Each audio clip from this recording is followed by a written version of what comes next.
he was much more than simply a singer. He was much more than a singer.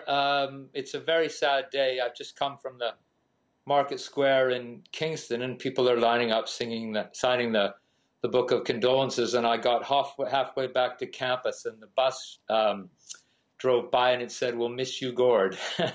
So it's having a big impact here in Kingston. Yes, yesterday I was lecturing on 19th century British poetry, and I stopped to talk about the hip because they cared about some of the things that that poets and writers have cared about for a long time. They cared about social justice, and they cared about inequalities in our society. And I find that when I'm teaching, Gord Downie's lyrics come to mind very, very quickly and very often.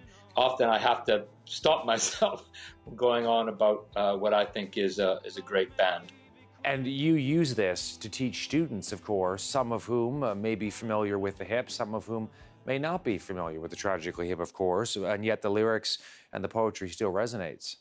Well, they do. I have students this year from England and Scotland, and when I was talking about the hip yesterday, I said I realized that some of you, may not know the hip, but I genuinely believe that if you are in Canada for only 6 months or 8 months on a study leave, you can learn a lot about what makes Canada, I think, a great country, but also what Canada hasn't done that it needs to do. If you listen to the lyrics of the hip, and if you read Downie's poetry, and if you read the latest publications, you'll see where Canada has fallen short, and you'll see how Downie has urged us to be better than we have been so far. And to me, that's what poets do. That's what writers do. It's not the only thing they do, but great writers raise consciousness and ask us to think in more compassionate and accepting ways. And for me, Downie is someone whose music I listen to all the time, but whose words I think about all the time. Robert, great to have you here with us on CTV. Thank you for making a bit of time today. It's my pleasure. Thank you.